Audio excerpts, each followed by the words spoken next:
Легкое прикосновение кончиком пера дамского веера, и кавалеру подан тайный знак, выражающий желание дамы быть приглашенной на танец. Так обязательный аксессуар в руках светской женщины пушкинской эпохи служил верным средством сообщения, тогда как придворный этикет 19 столетия ограничивал любые контакты дам с представителями сильной половины человечества.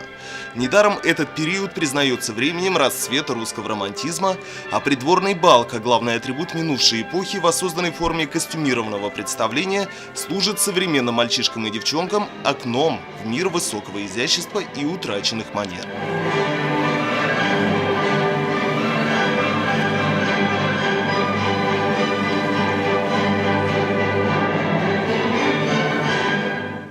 Торжественный полонез, элегантный вальс, легкая и грациозная мазурка.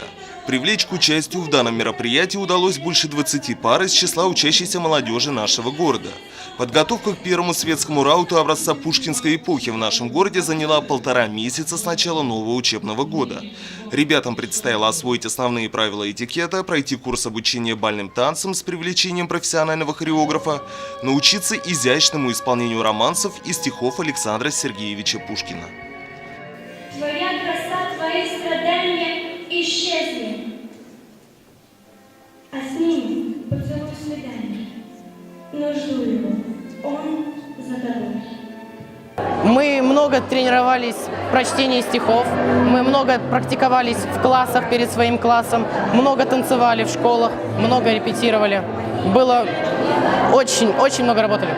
Организация придворных балов, как важное культурное явление своего времени, выполняла сразу несколько социальных функций. Здесь завязывались знакомства, решались вопросы карьеры, формировалось общественное мнение.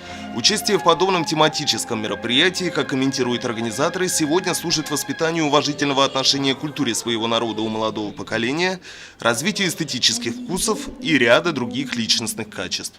Мы полагаем, что ребята нашего города не только должны прекрасно учиться и быть воспитанными людьми, они должны развиваться всесторонне. Это должна быть и гуманитарная направленность. Ребята наши должны и красиво уметь танцевать. Наши парни должны красиво уметь приглашать дам на вальс.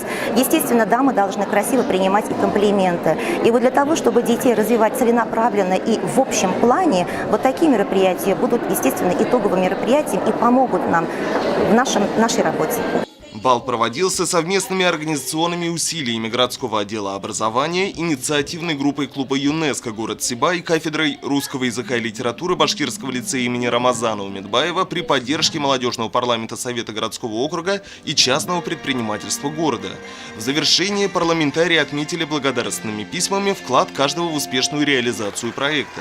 Все участники состоявшегося мероприятия выразили надежду, что организация Пушкинского бала превратится в ежегодную традицию для следующих поколений учеников школ нашего города.